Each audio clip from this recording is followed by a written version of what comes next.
Good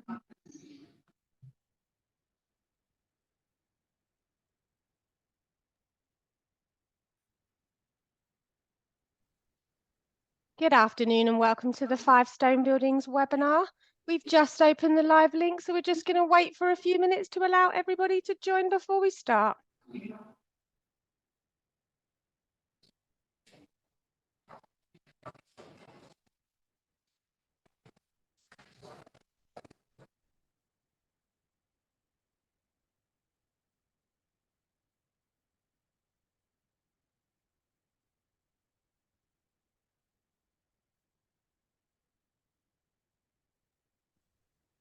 Welcome to the Five Stone Buildings webinar. We've just opened the live link, so we're just going to wait for a few minutes to allow everybody to join before we start.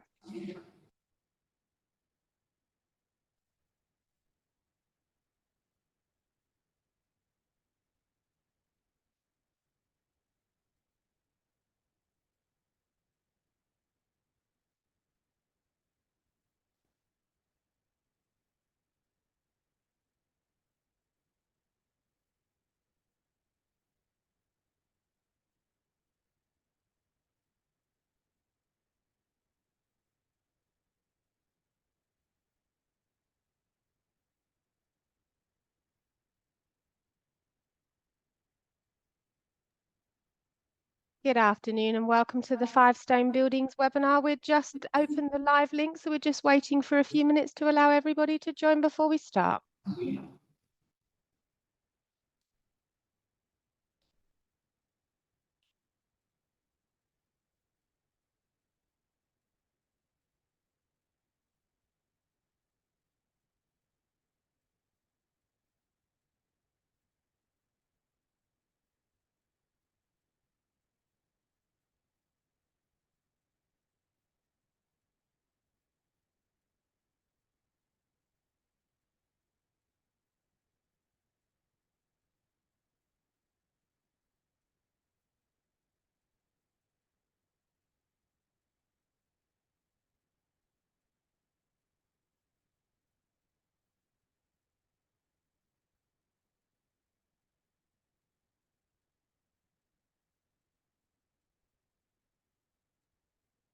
Good afternoon, everybody, and welcome to the Five Stone Buildings webinar.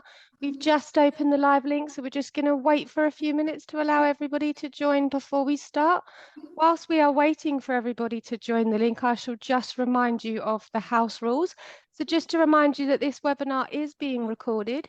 If you have any questions throughout this webinar, please put your questions into the Q&A box at the bottom of your screen, and our speakers will try to come to those at the end. If you do not wish to be identified when asking your question, then please tick the anonymous box so that our speakers do not identify you in their response.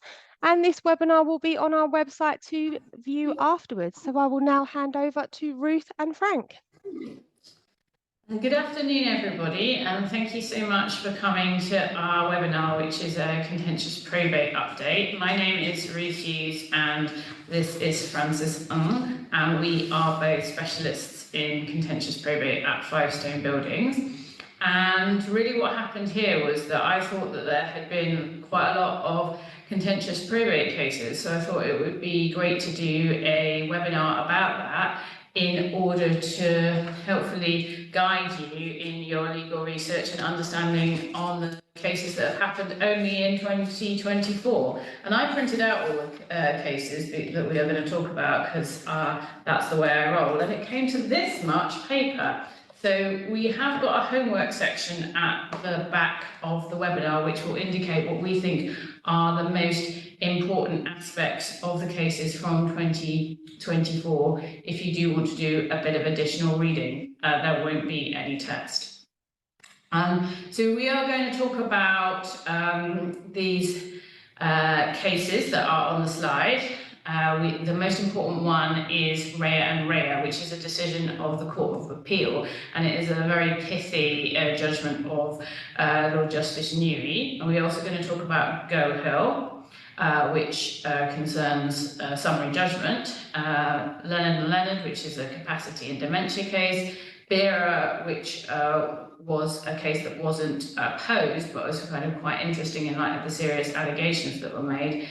Gowling, which is a capacity case, and Goldwoman, which involves the interaction between the put up or shut up function in the principal registry and relief from sanctions and probate.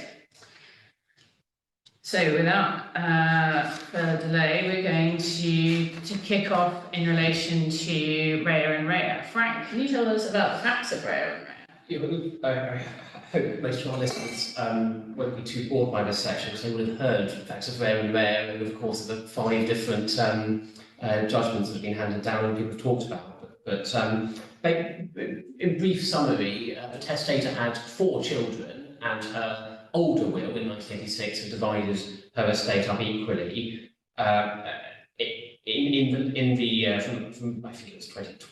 I can't remember the exact date, but her health deteriorated, and one of her children, her daughter, moved in to live with her along with her daughter's friend. And then we got in 2015 the new disputed will, which rather than leaving the estate equally, left the main asset, which is the house, to Rita, with leaving the sons with just small legacies. And the will included, I think, a clause 11 saying that the reason for all of this was that the sons had abandoned her, not provided help with the care. And the retrial judge, multiple trials in this case, found that the testator was entitled to have formed that view.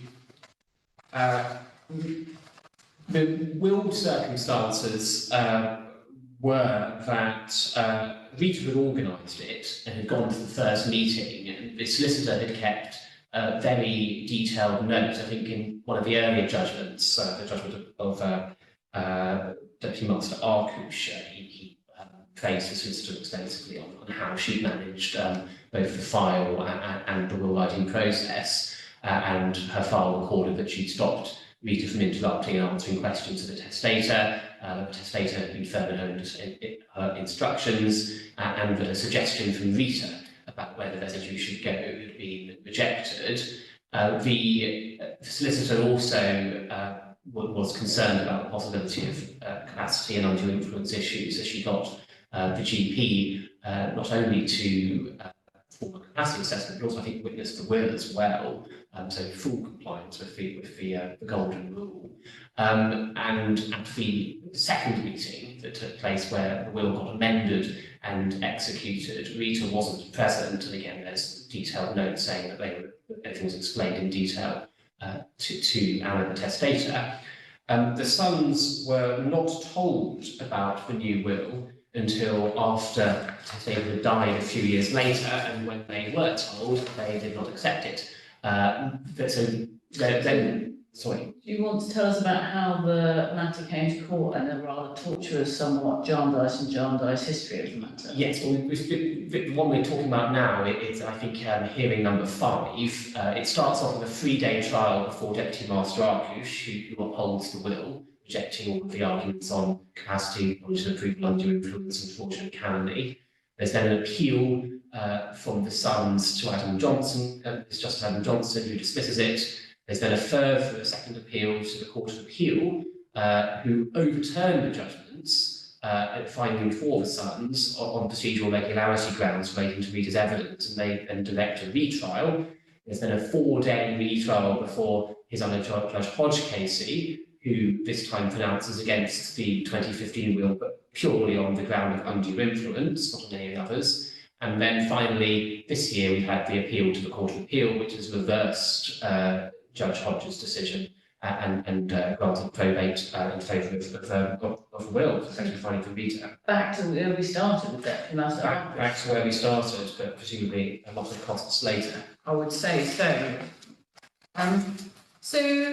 I think that it's very interesting to consider the approach to the law by the Court of Appeal and Lord Justice Nugee, who gave an interesting treatment of the law on coercion, but it's not obvious to me that it was there was any disagreement in relation to the law on undue influence, which seems to be very tightly tied in the judgment to coercion. Nothing said in the judgment about argument. No, nothing at all. So, I mean, presumably this case will be reported in the law reports, so it will be very interesting to see what the summary of argument is by the law reporter. So the Court of Appeal made clear that the burden of proof was the civil standard of the balance of probabilities, bearing in mind the inherent probabilities in the case, and the Court of Appeal said that it will commonly be appropriate to proceed on the basis that undue influence is inherently improbable.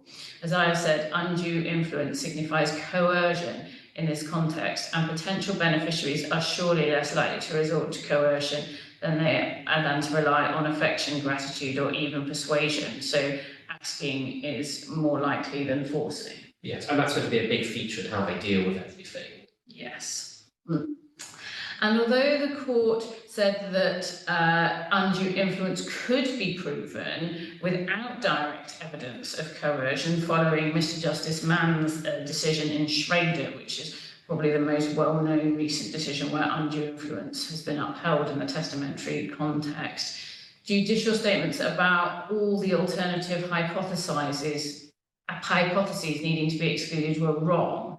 What the Court of Appeal said in this regard was, I would accept that undue influence can be proved without demonstrating that the circumstances are necessarily inconsistent with any alternative hypothesis. On the other hand, the circumstances must be such that undue influence is more probable than any other hypotheses.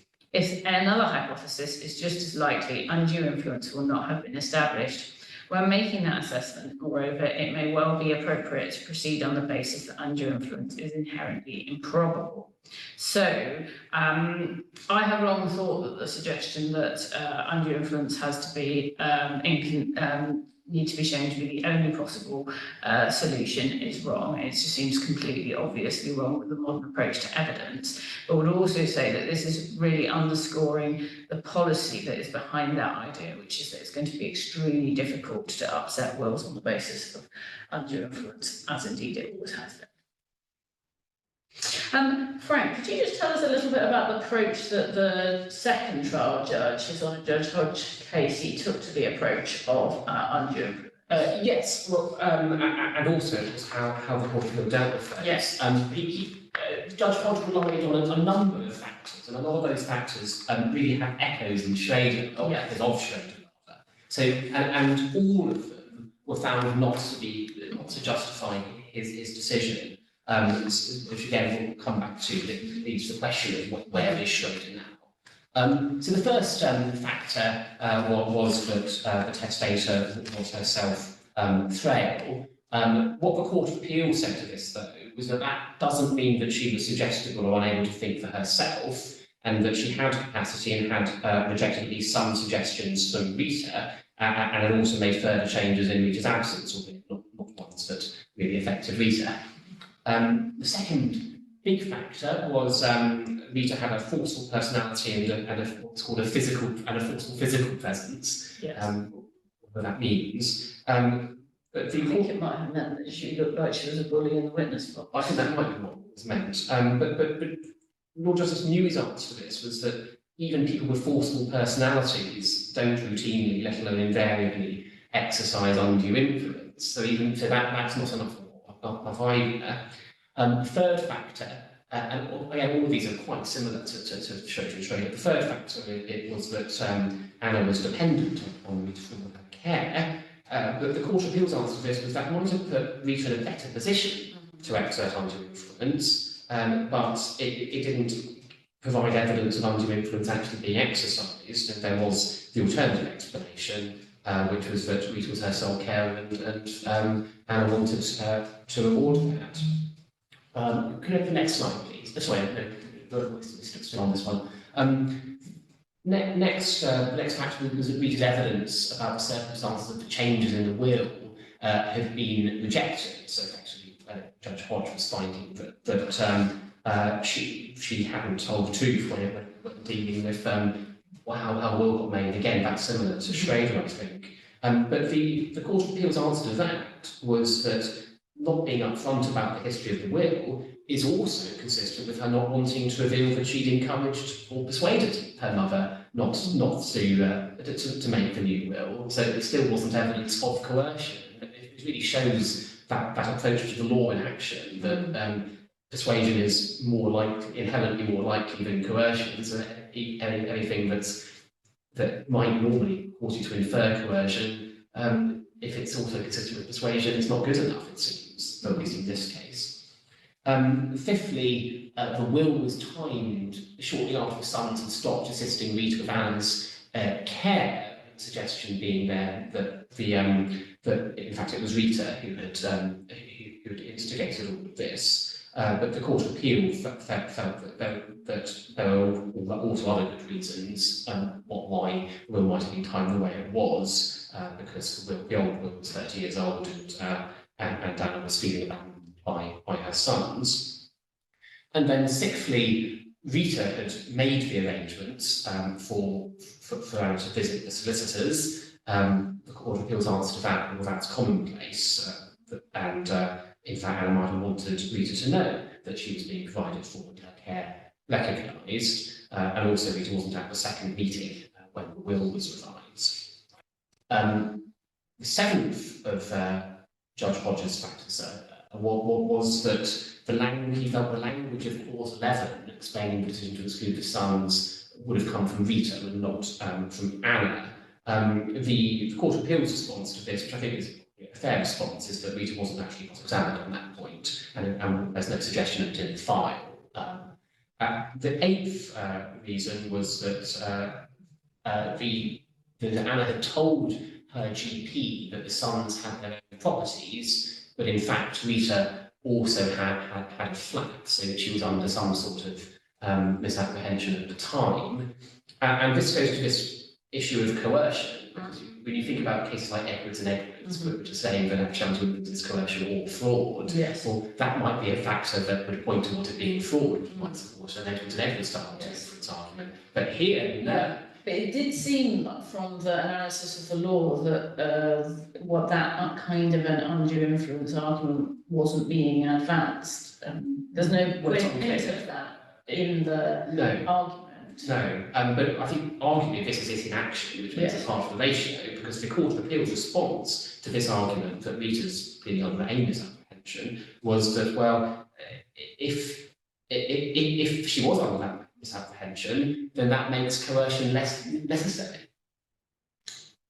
Yes. And if that's the reason for rejecting undue influence, that suggests that you are rejecting the idea that her having been misled could be an element of undue influence. Yes, and how do we think that might impact on fraud as a kind of freestanding?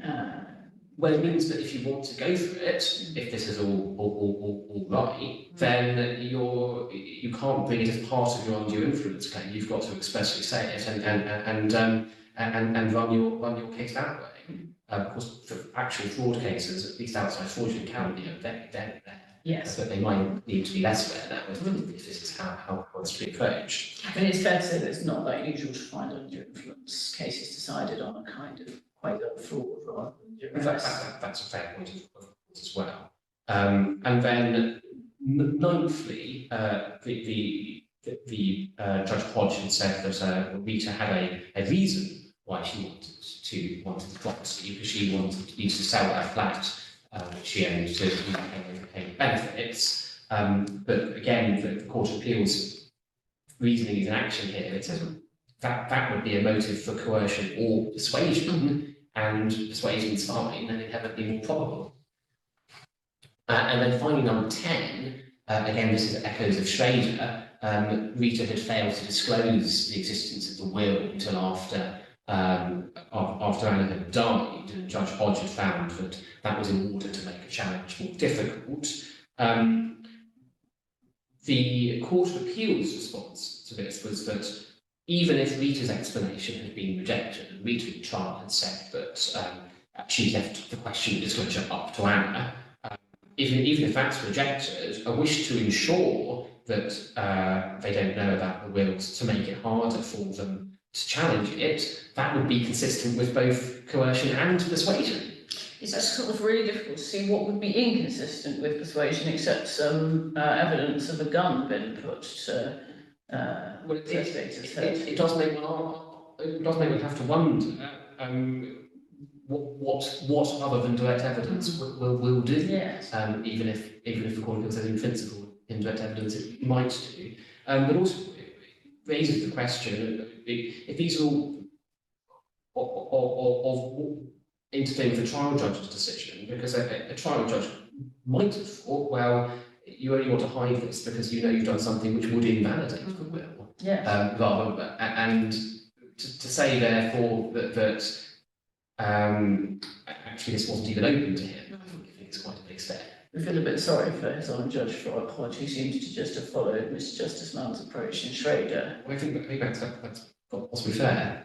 I thought it's worthy of comment that I wonder whether the Court of Appeal are significantly moved by the fact that there was evidence from the GP and the solicitor that they didn't think there was any undue influence, and it looks like there's echoes of the emancipating effect of solicitors' advice from lifetime undue influence in entries number 2.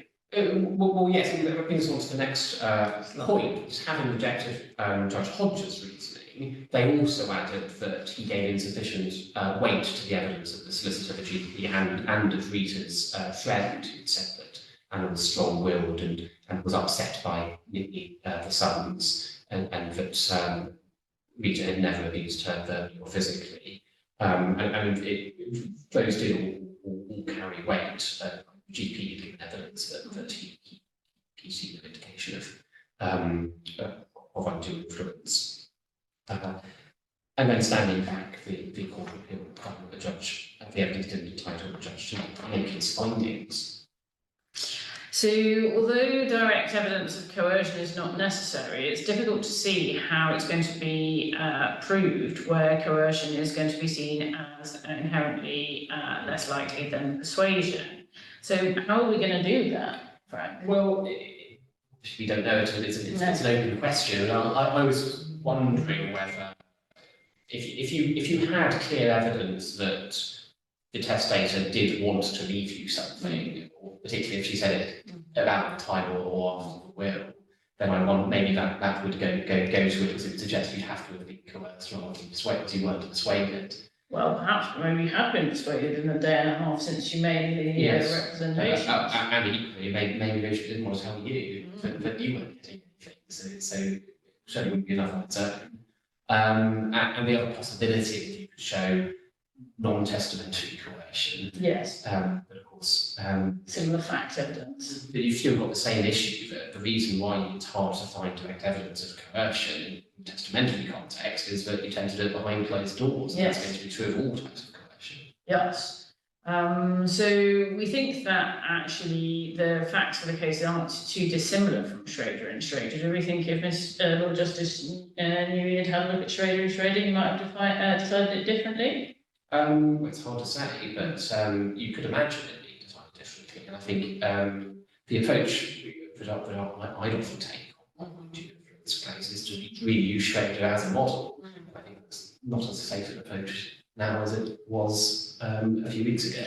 Yes, I think that there's a real risk that Schrader's now confined to its own facts. I think that might be right. Although it's not been overruled, it's cited as providing for a position that indirect evidence might suffice. That's quite right. The other big element of there is the value of the goodwill file. I think non-contentious probate practitioners could do worse than having a look at Deputy Master Arkush's judgment that looks carefully at what it was that the solicitor did in this case, if you want to keep your wills upheld.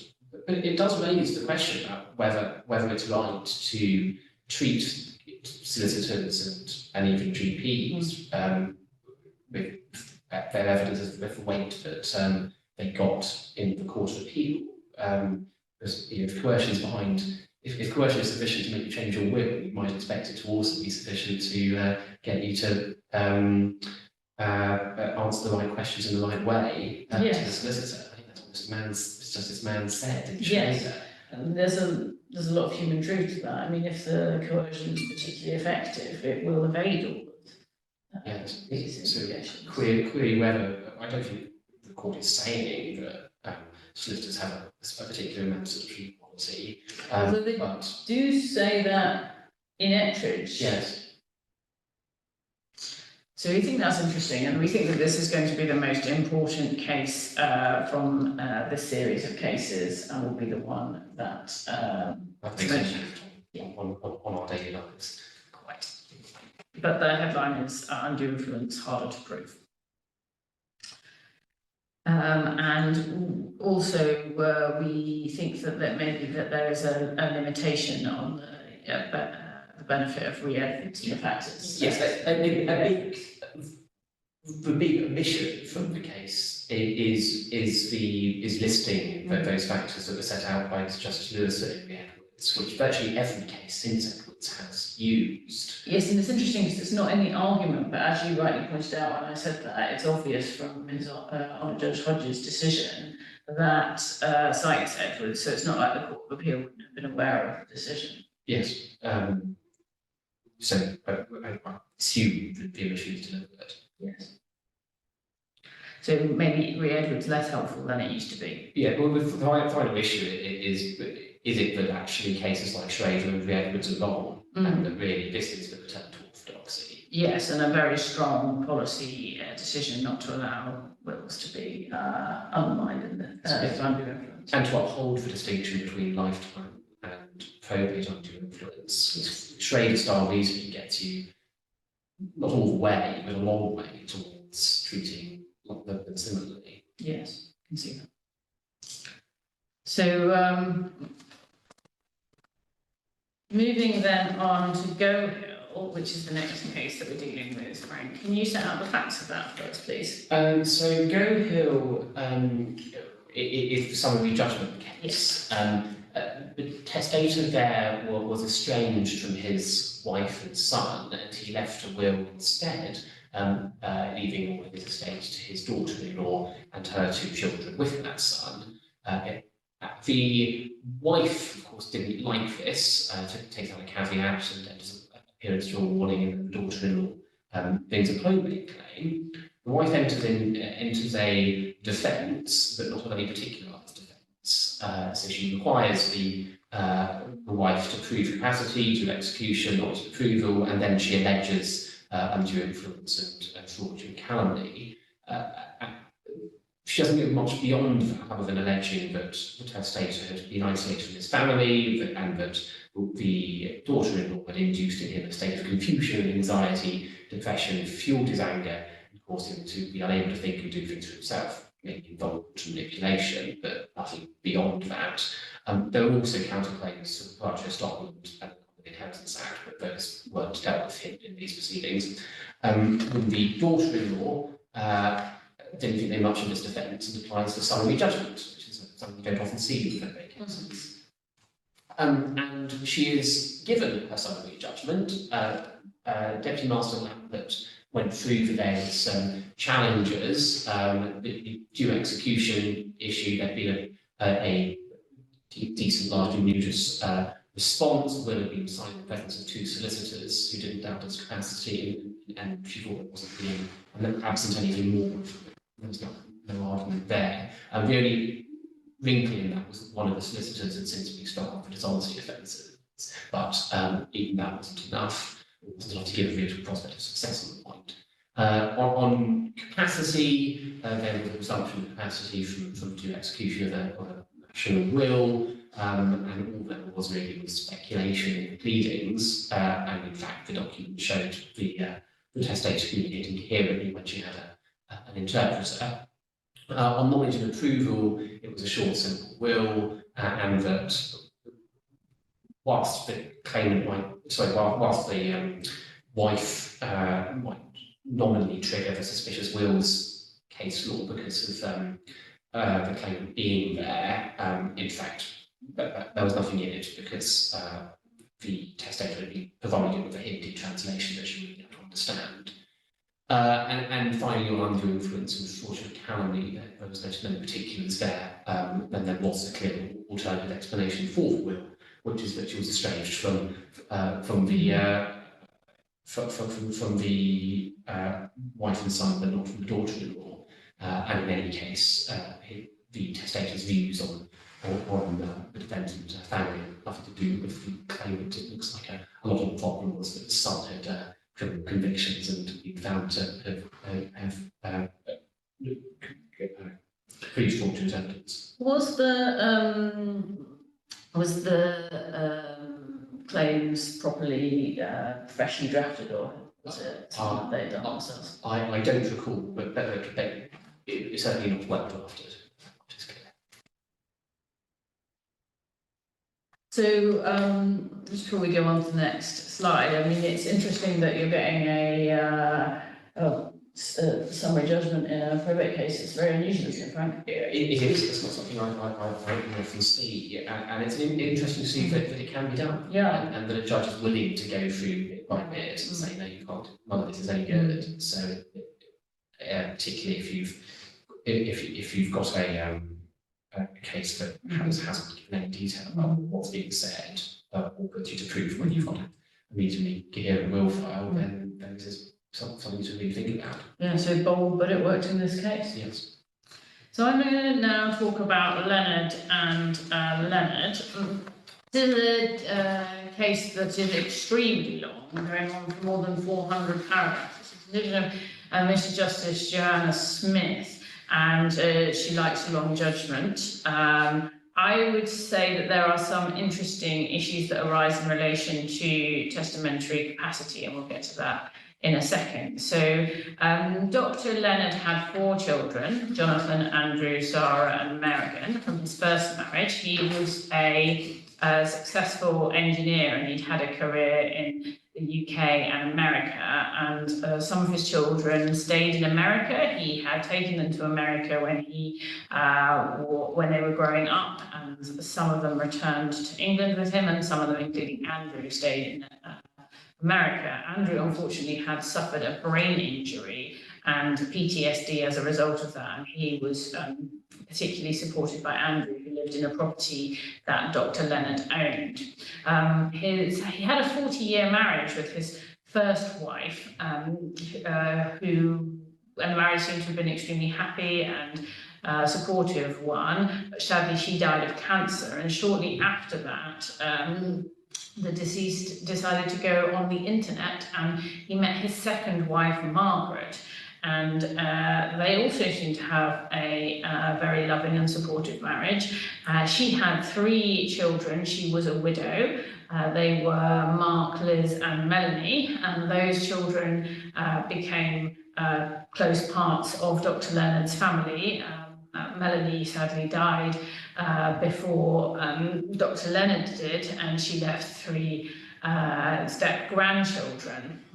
So the picture was of a kind of quite a cohesive second family arrangement after 2 people had been widowed and widowers. To begin with, there was a 2007 will, and later the 2015 will, which was challenged.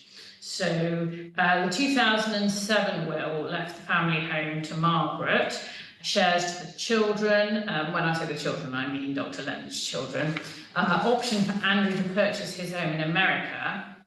Dr. Leonard had a sister-in-law by the first marriage, so his deceased wife's sister, who was occupying a property he had bought for her, and she would have the right to occupy that, and then go to Sarah, and Sarah had also a cohabitee who everyone thought would have the right thing done in relation to her if Sarah predeceased. A residue was split as to 1 share to Margaret and 4 shares to Dr. Leonard's children, with, so that should be £100,000 being brought in by Sarah into Hodgepodge, because she had been benefited earlier in Dr. Leonard's lifetime.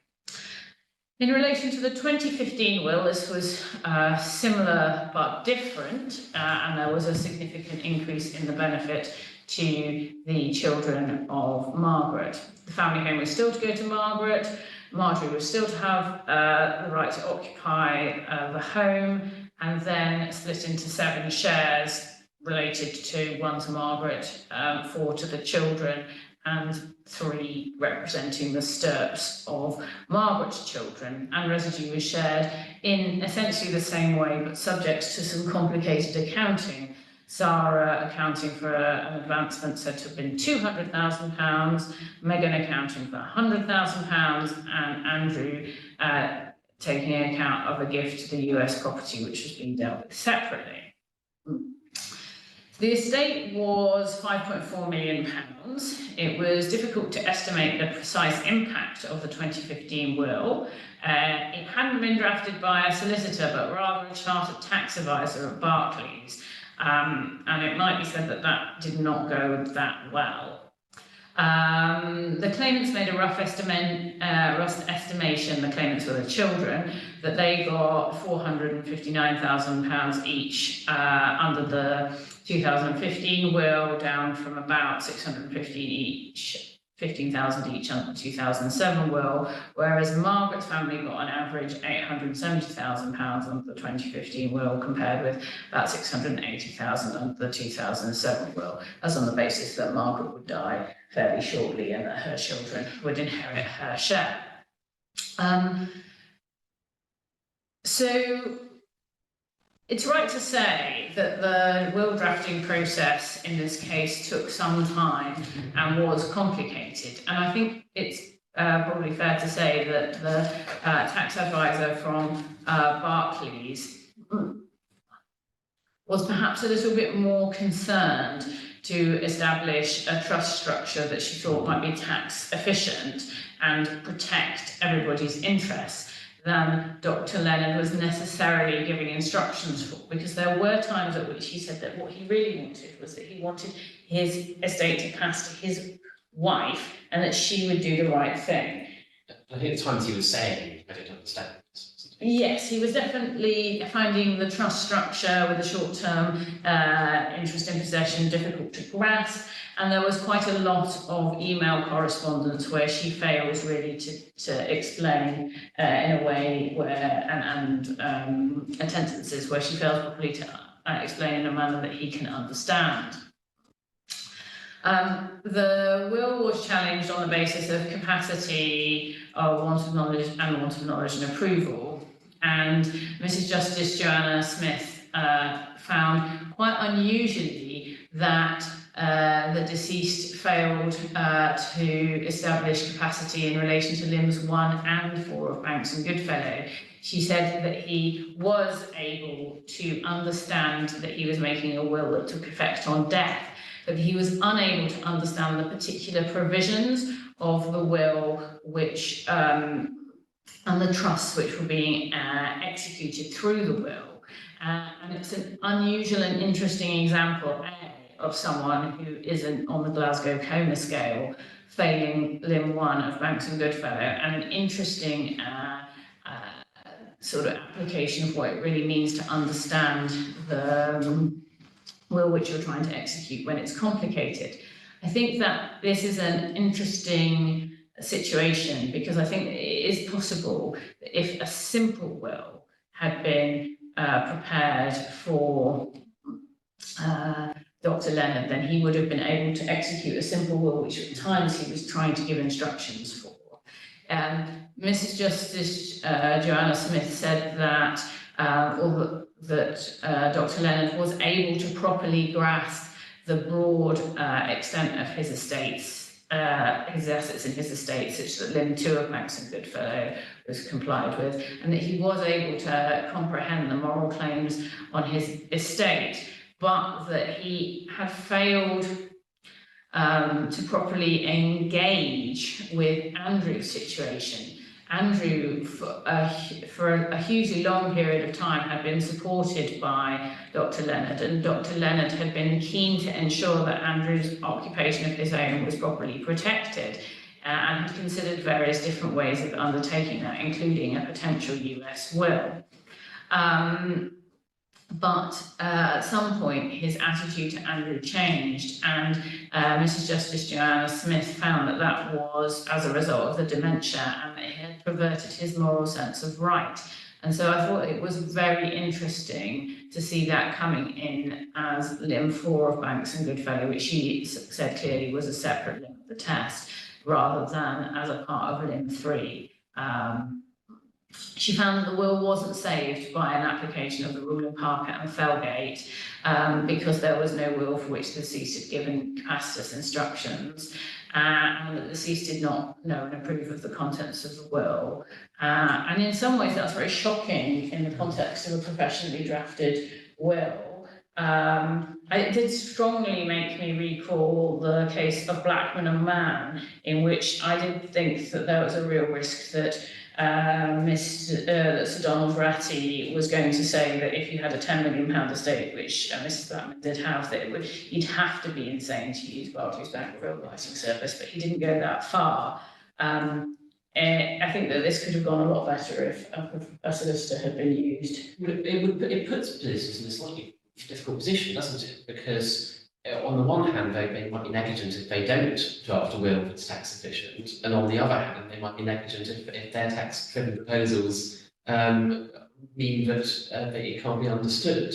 Well, that's possible, but she did seem to be sort of refusing to accept the idea that he just wanted to leave his estate to his wife in some ways. Yes, and of course the answer might be if there's a real question of capacity to think about statutory will. Absolutely, although that does drive the interesting question about whether or not there's any kind of difference between the two tests. I mean, we can see that Banks and Goodfellow is being consistently applied in accordance with Clitheroe. And that would be true in every one of the cases. Yes, absolutely. Of course, a statutory will is something that can be considered, although, and in fact, Margaret might have been well advised to apply for one of those because she might have screwed the pool. Yes. Might have upset Dr. Lemon. What about Vera and Vera? So this is an unopposed trial. Something different. Yes, yeah, and we'll come back to why there was a trial at all in a moment. But it's really quite an extreme case of things that look a lot like financial abuse interacting with the law on testamentary validity. The testator, who was a wealthy man, was living with two of his sons, Hamid and Nasrin, and his eldest son, Ali, who's going to be the disappointed beneficiary in our case. He said that from 2018, they started taking steps to exclude everyone else from getting access to the testator, and very much aimed to completely control his affairs. In 2020, which is close to when the will's being made, steps start to be taken to try and regulate his affairs effectively. The Court of Protection made a declaration that he lacked capacity to consent to an assessment of whether he had capacity to deal with his property affairs, which Quite stark, isn't it, Fred? suggests that he might well not. And seemingly potentially in response to that, he is procured to make a will shortly after that in May 2020. And that gets supplemented by a quite mysterious letter from a solicitor who says that he is satisfied that the testator's capacity is intact and that the testator didn't consent to being examined. It's not quite clear what capacity he was actually talking about in that letter, or indeed what had happened. Then in May 2020, after an order had been made for there to be a capacity assessment, the doctor attempted but failed to gain access to him, with Hamid apparently procuring the testator to say that he didn't want to see the doctor. In fact, the doctor later did assess him and said that the testator was only happy to see him. That's right. Then committal proceedings were brought against Hamid, and he eventually did agree to cooperate with an assessment, and the assessment took place in August 2020, so about 3 months after the will, and it concludes that he lacked capacity to manage his affairs unsurprisingly, and the assessor later gave evidence that he also wouldn't have been able to understand the extent of his estate or the moral claims of potential beneficiaries, and also that he had very limited sight. His sight was completely gone in one eye, not very good in the other. And then, based on that, that is the only assessment that actually happens with the testator. And then in September, the Property Affairs Deputy is appointed, and there are also then other issues with Hamid and Nasrin trying to take steps to stop a Care Act assessment taking place, and meanwhile, large transfers from a bank account are being made to a different son, and they're not disclosing to the deputy the existence of a will that has been created in May. So that's the capacity position. Meanwhile, the circumstances of the will are equally concerning. The will, there's a theme of wills not being drafted by solicitors, by English solicitors, and this one was drafted by an American attorney, Mr. Scott, who said that he'd begun to prepare it 4 years earlier and sent drafts in 2017, and that the executed one had been around a long time, presumably with a view to saying that his capacity was much better then. However, the judge found that the earlier drafts were substantially different from these ones.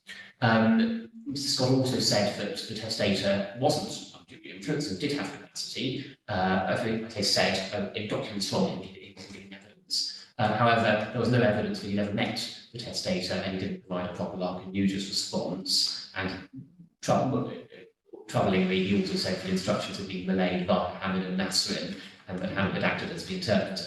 That sounded a little bit suspicious, doesn't it, Frank? I think Judge described it as an extremely suspicious will. The effect of the will was to disinherit Ali on the grounds that he'd not been a good son and wasn't honest, and that he'd received some American properties. And Mr. Scott indicated that he suspected that the testator suspected Ali of taking rental income from their business partnership without accounting for it. That allegation never gets supported or developed. There were, however, some disputes between Ali and the testator. The will, having been drafted by this American attorney, gets executed in the offices of a notary nearby, I think it was on Holborn. Hamid and Nasrin were there along with 2 witnesses, and Hamid put the appointment but weren't there for the actual execution. The notary had no previous dealings with the testator. He said he'd read the will and insisted that the testator read it in the absence of Hamid and Nasrin. And the notary said that when he read the clause excluding Ali, he said, no Ali, he'd come across as what he was doing, and as being the opinion of the old man. Those important facts, the key, or one of the key ones in this case, is that none of the sons, other than Ali, took part in the proceedings. Nevertheless, because of the seriousness of the allegations that were being made, the court directed that there needed to be a trial of live evidence rather than one on papers. That's a bit unusual as well, isn't it? So we are seeing the opposite of the Goblin case, but it is quite unusual. So how does Deputy Martin Bowles deal with this? Well, he, like all the other judges in these cases, applies Banks and Goodfellow. He says that the assessor's report showed that the test wasn't satisfied, that he had a incapacity. The documents from Mr. Scott and the English solicitor just weren't enough to displace that. Interestingly, he said that absent capacity, how did it happen? It must have been either coercion or lack of knowledge and approval, effectively. So he found that those were made out as well, absent any evidence to the contrary. But there was an allegation of fraudulent calumny had failed. The testator had believed that, or told the assessor, I think, that Ali had threatened to kill them and had wrongfully taken money, but there was no evidence that this had emanated from Hamid or Nasrin. And so that part of the case wasn't made out. So that's it's an extreme case, but it's interesting in that it shows that these contemporaneous assessments from are going to be difficult to displace. It's very interesting seeing the judge take the case very seriously and accept some allegations and not others. Yes, yeah, it shows how hard fortune calumny is to prove that even when no one's there to say no. Yeah. She Master Bowles won't let you have it. So moving on to Gowing. Gowing is a decision of Master Brightwell. The testator had 3 children. One had predeceased with 5 daughters of his own who were the claimants. There was a 2011 will which divided the estate between the 3 children, with the grandchildren of the deceased child benefiting by way of Section 33 of the Wills Act. That says 1987, but that's not the date of the Wills Act, 1837. Although it was an interesting comment that the judge thought that the testator wouldn't necessarily have been aware of Section 33. So I thought that was quite interesting. There had been a promise that the estate would be left 3 ways between the children and their grandchildren if anything happened to one of them. That was overtaken by events somewhat when the child died. The granddaughters of the deceased sort of didn't keep in as good contact with him as he would have hoped, and he felt that they weren't interested in him, and he had a much closer and stronger relationship with his other 2 his surviving 2 children. He made the 2018 will, which left residue to the surviving children only. The instructions were given in 2017 and were settled for more than 18 months, which is what Master Brightwell found. The grandchildren challenged the will on the basis of lack of capacity, undue influence, want of knowledge and approval, with a claim of fraudulent calumny being dropped before trial. But there are elements of the fraudulent calumny never completely goes away in the judgment, although it's not fully put to the witnesses. There was a kind of unedifying situation where the will was read and that in front of everybody, and that sort of led to some very unpleasant scenes as part of the family, which had plainly fallen out, and in particular one of the children, Susan, had plainly fallen out with one of the grandchildren, Carol, who was sort of the lead grandchild, and Carol is really does not come out of the judgment well. She is described by the others as having been very interested in money and having essentially slacked all the family off at one point or other. It's never good in a probate trial. No, I was particularly struck by the evidence that she had given somebody a lift back from the funeral to the train station, and she'd asked for contribution to petrol money, which was particularly unattractive. The 2018 was admitted to probate. Master Brightwell said that in relation to capacity, it was a professionally drafted will. We had the benefit of Professor Burns's capacity assessment. There were 2 capacity assessments, but the Master seemed particularly pleased with Professor Burns's report, and he commented very positively on the chronological set out of the medical notes, which he found helpful. He said that he applied Banks and Goodfellow, and he looked at the issue of capacity evidence, not based on a rigid application of presumption of capacity, but on an evaluation of all the evidence. He said that there was knowledge and approval. There was a attendance note which showed that the deceased had understood properly the will. The will draftsman didn't come off completely unscathed in this case. She'd had a kind of pro forma form which had got the elements, for example, of the Banks and Goodfellow test in it, and that she'd completed that maybe 3 days after taking instructions, and he didn't necessarily think, Master Brightwell, that was the best way of taking instructions for a will, but it did actually in some ways provide a answer to each of the limits of the Banks of Goodfellow test, so it really could have been a lot worse for the will draftsman. Quite interestingly, the judge looked at what it meant to be rational on the face of the will, because here he said that this had to be considered from the testator's perspective, and he said that in relation to the rationality, you had to look at it from the testator's perspective, and that it wasn't irrational for the estate to go to the surviving children. I have no issue with the idea that it's not irrational to give your estate to your surviving children, but I do question how far you can really push this idea that you have to consider rationality from the testator's perspective. I mean, there are cases where the testator thought that she was part of the Holy Trinity, and of course that's a delusion, and that upsets the will on the basis of capacity, but you can't really take rationality completely to the testator's perspective, or you'll never get an irrational will. Well, when there's no capacity. Well, yes. That may not be a problem.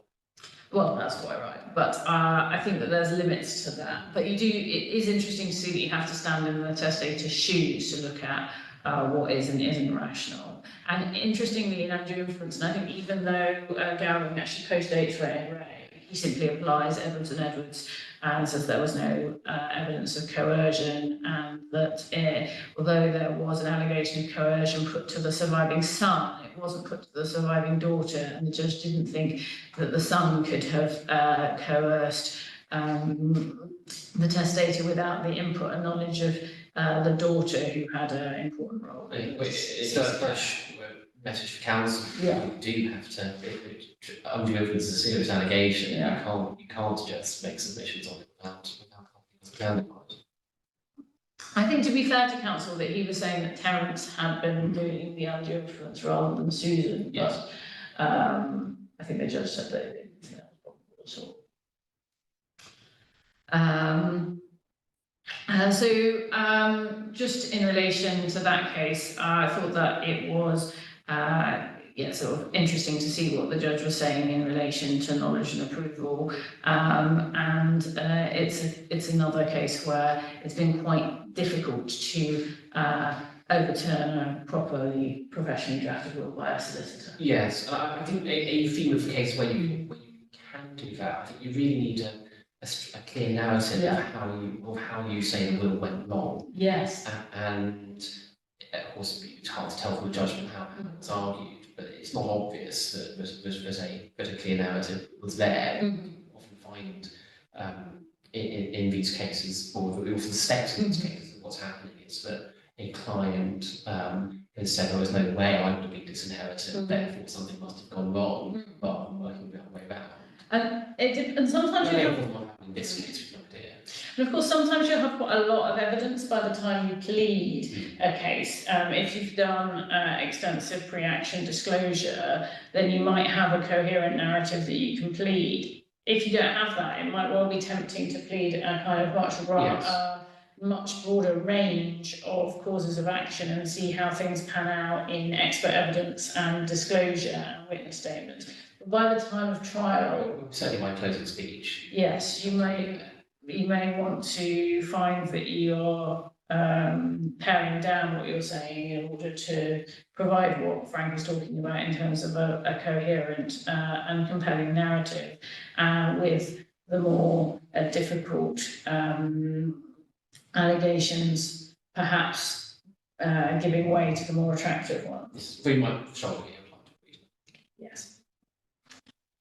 So moving on to the last case that we are dealing with, Frank. This is the which case case. Yeah, Mimi Goldburn. Yeah. So the claimant was the testator's daughter, and the defendant was the testator's widower. The claimant went through the testator's emails after he died and found a copy of the will. No original was found, but she indicated that she wanted to for the estate to be distributed in accordance with that will, which favoured her. Now, after the correspondence is exchanged, and she doesn't make her application for probate, and the defendant widower makes a citation, and this all effectively put up or shut up order. And the registrar ultimately orders that unless she issues and serves a probate claim in the Chancery Division, a grant will be issued as though the copy will was invalid, and the deadline was due to expire on the 2nd of March. The claimant issued a claim on the 2nd of March, but didn't serve it. Instead, her solicitors emailed the defendant solicitors an unsealed copy of the claim form, seemingly by mistake, because they said it, they even expressly said this is not by way of service, because they thought that the court was going to serve. And of course, the deadline for service was the next day, and that's elapsed, but also because they hadn't realised that they needed to serve this properly. The deadline under Rule 7.5 CPR to serve in to your service for claim within 4 months also expired. And then finally, once they realised this, the claimant solicitors email a sealed claim form on the 27th of July, and the next day they apply for relief from sanctions. Interestingly, they applied to the Chancery Division for relief from sanctions, arguing that sanctions imposed by the registrar. Yes. But anyway, that point wasn't taken. Deputy Master Tevison, unsurprisingly, applied the Denton approach. He started by finding that the breach was significant. He recognised that no directions had been made, so there were hearings to be lost and things like that, but it's well established that the effect on litigation is only one measure of significance. And similarly, I think he's cited the Barton and Hassel case, the proposition that service is more than just about letting people know about the claim, and so the fact they did know about the claim didn't make it insignificant. Secondly, there's no good reason that this tenant solicitor believing that the court circuit claim form was simply wrong, and in any event, she'd left insufficient time for service, even if the court was going to serve the claim form. She issued on the day of the deadline. Then looking at all the circumstances of the case, the Deputy Master Tevison gave weight to the fact that the claimant had long opportunity to propound her copy will she wanted to prior to the unless order, and that the unless order really was the final chance, was intended as the final chance. Even after issuing, these things hadn't been followed up very well by the solicitor, and took into account that the defendant solicitors hadn't been instructed. They hadn't warned the claimant about the deadline, that they weren't required to do that. He said the application wasn't prompt, and that even though it was, the default was the solicitor's fault, the weight we gave to that would depend on circumstances, and not in this case. Or he didn't get enough in this case anyway. Unsurprisingly, but importantly, I suppose, that he said that no special rule applies to probate claims, and that by relief undermining the unless order. And finally, he rejected an argument that about the importance of the case to the claimant, who felt she was going to lose the opportunity to try and keep her mother's house. He took into account on that point that the defendant might have been able to get the house in any case via an Inheritance Act claim. No doubt, supported if there was a cost order making her claim for reasonable financial original or acute. Well, I think the defendant was the widower, but perhaps the claimant herself. Watch this space. Are there more slides? So it's an interesting case. I think more for what it doesn't say, or what it doesn't do, and what it does. Do you think it might have been different if there had actually been a reasonable case for the propounding of this will? I mean, there wasn't any signed version of it. There was no evidence, it seemed, that there was that it had been signed. But draft wills have been admitted to probate in the past, as on the basis that probably there was a will in similar terms. So it's You need evidence that you it need has evidence been of signed. yeah, and what will duly executed. That might be right, although I don't think the judgment goes into detail about what the evidence was. So that might not be fair. I would expect if it was a very strong case, then it might be rather different. But what I thought was interesting is where it leaves the parties after you get an order like this, because presumably the registrar is now going to issue a grant in common form to the husband, which nominally wouldn't stop a new claim just in solemn form being brought by the daughter. And that leaves the question, would that be an abusive process? Yes, and does it sort of, if it would be an abusive process, does that rather bolster the effectiveness of a common form order over and above what you normally get from the family division? If it's supported by one of these unless orders. And so that's possibly well, firstly, as a tactical move, it's quite interesting, and secondly, as an open question for lawyers, it's quite interesting. So I think there is some case law on when struck out claims can be relitigated. I think cases like Davis and Carillion, but I haven't watched this space on that apply if an application related in this case. Probably an entire talk of its own. Probably.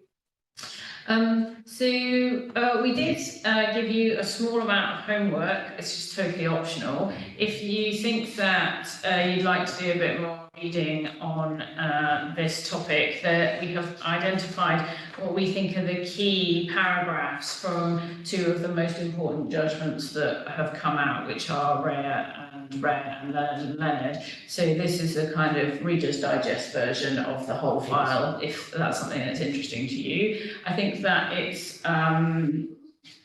a sign of the times that we are seeing so many contentious probate cases reported. I think that's for a number of reasons. Masters decisions are getting reported. Yes. Daily. Well, that's true. I'm not sure necessarily that I consider that's a positive development in our field. And indeed, the proliferation of cases is in some way an impediment to clear legal advice rather than necessarily a helpful addition to it. Obviously, it shows that there's a tendency to litigate. I mean, there's obviously, I think, lots of factors which are playing into that, higher levels of dementia in older people and higher levels of wealth in the older generation. Second families are also a petri dish of litigation. Yes. Can you tell people what we're suggesting that they read? Yeah, so there's the law section from Leonard and from Rare and Rare. It's pretty short, isn't it? Yeah. And I think it's the only case that court was dealt with on undue influence. So yes. It is now the leading case. It should be very, very carefully. And parts of the decision in Leonard, which sets out the law, the application of the law, and an interesting analysis of the expert. Yeah, it gives you a nice up-to-date sense of how what the experts are saying about the interaction of dementia and testamentary capacity. Yes, and how dementia affects the executive functioning. So that's quite an interesting thing. It's not a bad starting point for both contentious and non-contentious lawyers, I think. So let's just have a look at the questions. So looking at any substantive... Yeah, I think a couple of people pointed out that you've been unfair to work to Barclays. Yes, but she was a tax advisor rather than a proper private client solicitor in the terms of taking will instructions. That's important. There's a lot to be said for having a solicitor, particularly on a high-value estate, having a solicitor involved. Obviously, I wouldn't want to unduly malign Barclays, though. I still think that it's probably better to go straight to a solicitor and get your valuable estate properly dealt with in a normal way. Okay, well, thank you ever so much for staying and listening to our talk. If you have any questions or instructions, please do get in touch with the clerks, which you can do at clerks@5sblaw.com. I'm going to say thank you so much for staying and hope you have a good afternoon. Good afternoon.